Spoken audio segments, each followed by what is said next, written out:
This is a sports catastrophe production. Hey there, Heather, ho there. It's Jeff Cutter Diamond. Welcome you to another sports catastrophe on this day. And on this day, April the 5th, 2012, 10 years ago, one of the longest, if not the longest, opening day game by innings ever happened. It was a simple game. It was the Toronto Blue Jays facing the Cleveland Indians. Yes, I am saying Indians because that's their nickname at the time. Everyone says, oh, you should call them the Cleveland Guardians and all that stuff. Well, when I do stuff about Washington and football, I call them Redskins because that's what they were called at the time. If I do future videos, I'll say their real name. Anyhow, the Blue Jays were one of 7 games on the schedule for April the 5th. The Nationals beat the Cubs 2-1. The Reds beat the Marlins 4-0. The Tigers beat the Red Sox 3-2. The Mets beat the Braves 1-0. Philly beat Pittsburgh 1-0. And the Dodgers beat the Padres 5-3. The Blue Jays were debuting their new look. From 2005 to 2011, no, 2004 to 2011, they wore these stupid drab Toronto jerseys that had great metallic stuff on it. And their logo sucked. The T on the front, hold on. People thought that the Blue Jays just copied the Tampa Bay Devil Rays or the Tampa Bay uniforms and all that. Because of how their looks are. The T could be for Tampa, the T could be for Toronto, or for Texas.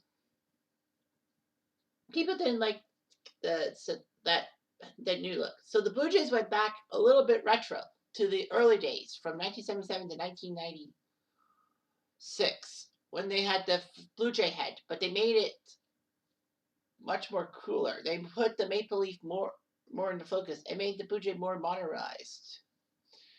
And the logo of Toronto Blue Jays and all that. So Toronto would face Cleveland. It was a tight game, for sure. Ricky Romero would take on Justin Masterson. And no, he's not related to Chris or Danny Masterson, the brothers. One was on Sesame Show, one was on Malcolm in the Middle. Regardless of what happened, the game was at 3 o'clock in Cleveland. The only problem was I couldn't watch the game on TV because I had a job. When Stellars was still kicking and I was still employed there and I worked, I don't know what my shift was. I think it was like 10 to 4 or something like that. So basically, it was a late game. It was a late shift. So, after work, I'm like, go home. And then I'm thinking to myself, okay, I'll just watch the highlights. Little did I know that the Blue Jays and Indians were still playing up to I believe it was the 12th inning when I got to tune in. And I'm like, the game's still going on? Wow. So I decided to click on it and click on the TV and watch it. There is a famous video I have on my computer that I actually taped the game for prosperity. Taped the 16 video, all that. But anyway, the Blue Jays were in trouble. They were down 4-0.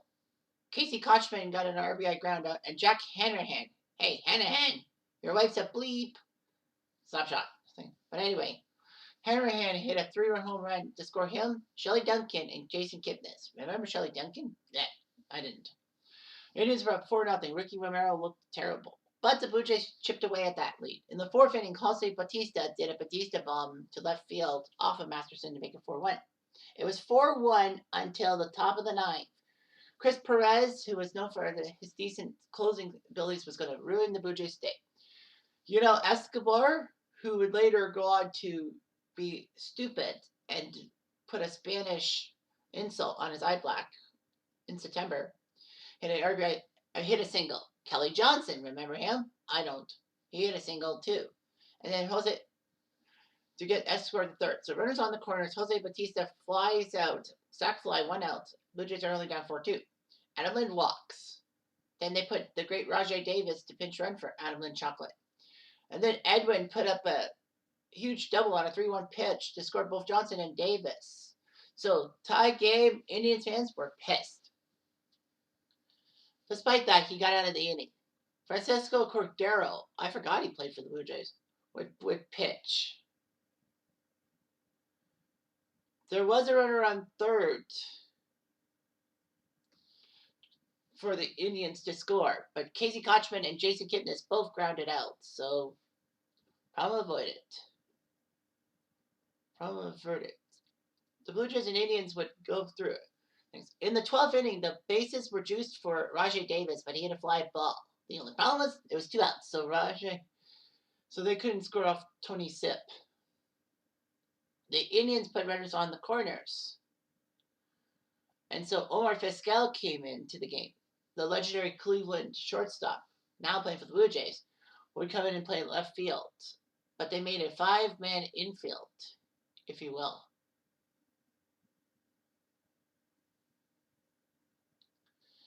And Asdrubal Cabrera grounded out into the double play off of Luis Perez, so problem averted.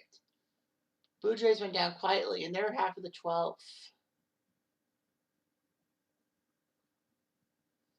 It was just quiet. Runner on third in the 15th when Edwin came out to the plate and grounded out weakly.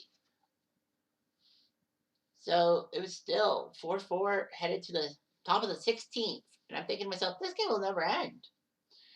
After a walk by Brett Lawrie, remember him? Omar Vizquel came in. Fielder's choice. Lawrie got the second.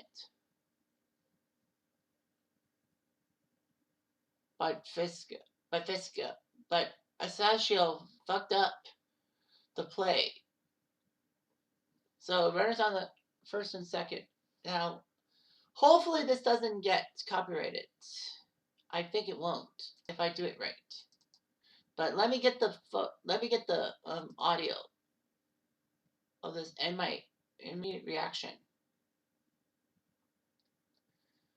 Where is it? Or did I delete it? Did I delete it? Oh shit! I deleted it, didn't I? Yeah, I did. Oh, son of a bitch! I did delete it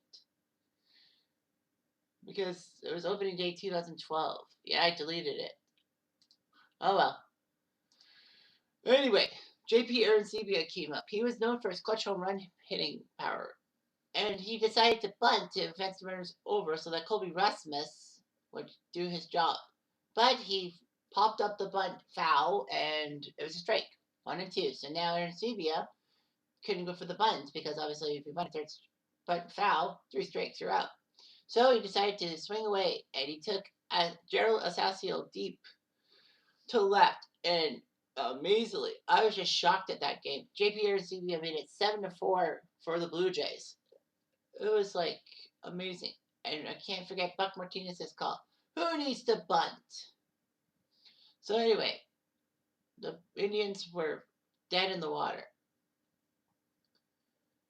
Yeah, Aaron Cunningham was on second base, but Jason Kipnis grounded out, game over. Sergio Santos gets the save, and the Blue Jays win in the 16th inning, 7-4. The game took 5 hours, 14 minutes, so it ended at 8:22 p.m. Eastern Time. So anyway, the pitching. The Blue Jays had Ricky Romero go for 5 innings. Then Jason Frazier, Darren Oliver, Casey Jensen, Francisco Cordero, Carlos Villanueva, Luis Perez, who got the win, pitching 4 fucking innings, and Sergio Santos. I thought he got the save because that was 3 runs. Anyway, Justin Masterson pitched 8, and then he only gave up 2 hits, and then he gave it to Chris Price to save the day, and he blew the save. Vinny Pastano, Joe Smith, Tony Sipp, and Gerald Asasio. So the Blue Jays win the longest opening day game by innings at 16 innings, 7-4. It was amazing. It was like, holy crap. Hopefully the Jays use this for their advantage in 2012, and they didn't. So, fuck. Anyway, I'm Jeff Diamond. I do.